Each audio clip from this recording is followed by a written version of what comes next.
欢迎来到新兴消息频道，请订阅频道，所以大家不要错过当天最热门的新闻。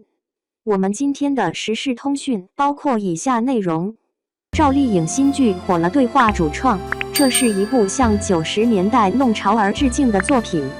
睁开眼好好看看吧，这是个新世界了。我这么年轻，我不想赚钱，想什么？多年以后，不仅是我们的堆场、码头，我要让这一片灯火通明。从收废品赚到第一桶金，到倒腾废旧钢铁，年轻的许半夏举步维艰，随时在破产的边缘挣扎，又一次次通过自己的智慧和勇气化险为夷。正在爱奇艺播出的《风吹半夏》，聚焦了上世纪90年代创业者们敢想敢拼的故事，他们用奋斗支撑起野心。《风吹半夏》由张挺、傅东玉编剧，傅东玉、毛薇执导，赵丽颖、欧豪、李光洁、黄登登等人主演。凭借扎实的故事和不错的质感，这部剧播出后的市场反响也如剧中那些朝气蓬勃的创业群体一样，在开播第3天，热度便迅速突破9000，在江苏卫视的收视也一路飙升，占据黄金档前3的位置。近日，红星新闻采访了该剧的总制片人、爱奇艺高级副总裁戴莹、导演傅东玉、毛薇，听他们讲述这部时代创业剧背后的故事。1. 风吹半夏的故事从1991年开始讲起。倒腾废旧钢铁的许半夏，赵丽颖是从和好友陈宇宙、黄登登是收废品开始，有了自己的贸易公司。故事一开篇，社牛许半夏参加当地的钢铁交易会，简单几个镜头就刻画了一个圆滑世故、敢拼敢干的草根女商人。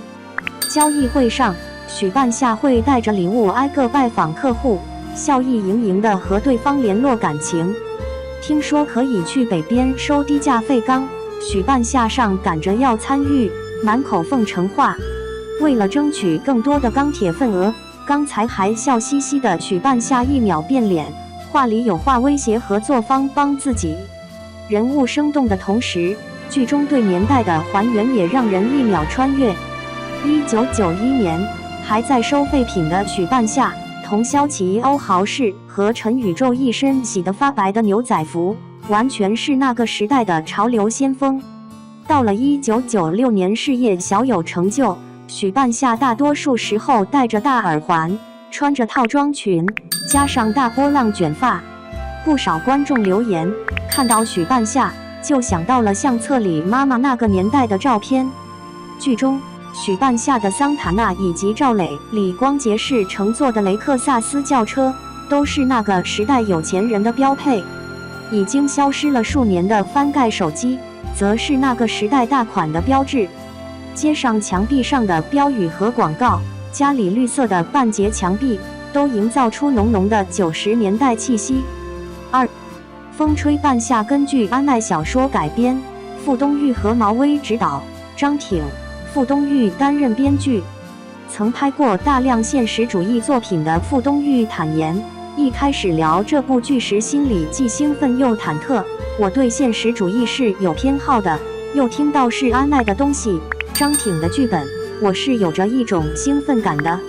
不过，同期的优秀现实主义作品非常多，根据安奈作品改编的《大江大河》都挺好，也非常成功。怎么看齐这些优秀的作品？还有就是同类题材，关于改革开放，比如说温州一家人鸡毛飞上天都非常优秀。甚至那个时候《山海情人世间》都已经播出或启动了。我们希望对标的是这些作品的高度，这是我们思考的一个问题。最终让傅东玉坚定信心的，还在于赵丽颖的一个电话。小赵给我打电话，他说的一句话到现在我都印象很深。他说只要你想拍，不能让别人拍不好，要让你自己拍不好。我觉得这句话非常许半夏。傅东玉笑言，正是赵丽颖这句话，他冲上了风吹半夏这个战线。作为一部展现90年代的创业剧，创作团队在一开始创作时首先就强调要营造年代感和氛围感。导演毛威告诉红星新闻记者，现实主义的创作最难的就是对时代的把握。风吹半夏从上世纪90年代讲起，这个时代离现在说远不远，说近不近，有一些人有过经历，有些人有回忆，怎么准确把握那个历史时期以及人的状态，这是比较难的。傅东玉回忆，剧中的服化道是花了很大的精力和成本的，比如那个年代的手机、公交车、自行车、汽车、手表等，人物的穿着打扮、首饰，甚至发型、皮鞋都有专门考虑。创作团队还专门看了比如过把瘾北京人在纽约这些电视，从影像资料寻找那个时代的服化道，尽量做到贴近。剧组为许半夏这个角色准备了大概300多套服装，拍摄时穿了180多套，剧中最后展现出来的有120多套。这些服装都是经过精心挑选和考量的，她的每一件衣服都是当时的产物，都是剧组从全国各地收藏家处收过来的。比如这段戏拍的是91年，那她穿着的衣服一定是91年的。服化道还只是表面，前几集的剧集中有不少关于钢铁价格的内容。赵丽颖饰演的许半夏，也正是从倒腾废旧钢铁开始，找到了商机，也因为钢铁价格暴跌，差点血本无归。傅东玉称，创作团队对行业性的准确也有严格的要求。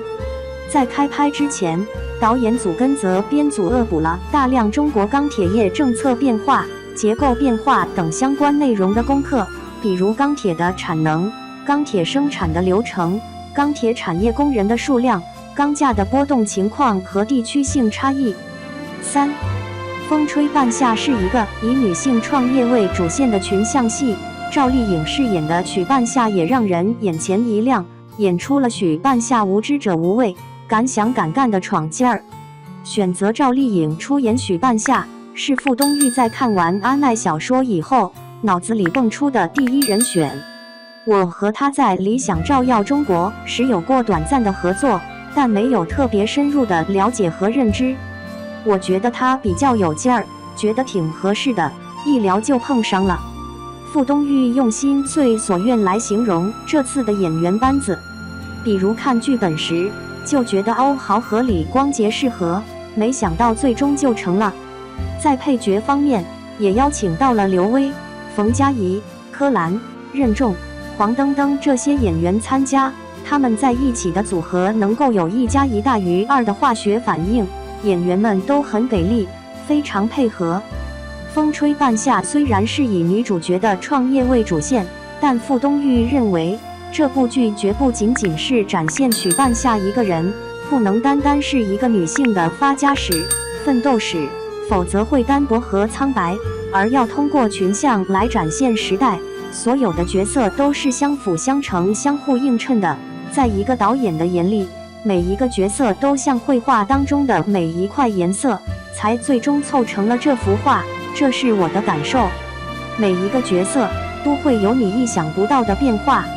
你们会觉得裘碧正是奸商，有没想过裘碧正是一个有情有义的人？郭启东是个坏人吗？之后的命运会是什么？小陈出主意，童潇琪把那个贪图污染了，大家怎么看？是同情还是批判？我觉得要用这样相对复杂的状态来看待。4. 就凭女主不是什么遭遇变故或者被迫黑化才赚钱的，我就给5星全员。搞事业的剧看起来就是带感啊！豆瓣上不少网友给出了自己的评价。搞事业是风吹半夏开篇中许半夏一直在做的事，不管是借钱都要去进钢铁，还是在人生地不熟的国外等待好消息，或者是强忍着一口气等待钢价回升，许半夏的一直有股拼劲儿。总制片人戴莹认为，在风吹半夏中有一群敢想敢拼的人，主人公们在时代的洪流中奔涌向前，奋斗拼搏，这是在任何时代都可以激励和打动人的。戴莹以风吹半夏中的片头举例，有一只在钢铁厂、滩涂码头、半夏成长过的地方飞舞的蝴蝶，非常轻盈，非常美丽，也令人震撼。这寓意着每一个小人物在大的时代之风中奋力生长，又和他人产生亲情、友情、爱情等关系，很现实，也很温暖。导演傅东育则感慨，这是一部向90年代弄潮儿们集体致敬的作品，每一个鲜活的人物的生命力，那种奋斗感，和今天我们有一些所谓的内卷、躺平的论调，都是一个鲜明的对比。我觉得这是这部剧在当下的现实意义。傅东育说，当我们今天回望那个年代，回望像许半夏这样的人，他们有闯劲儿，敢想敢为，敢为天下先，脚踏实地，一步一步，不好高骛远，走向梦想。这对于今天的年轻人是有帮助的，即便是一个童话，但代表着一个梦想，丑小鸭也会变天鹅的。这种精神并不因为这个时代过去就过去，这蕴含的拼搏精神和时代情绪依然是当下的观众所能够切身体会到的，能够共鸣共情的内在力量。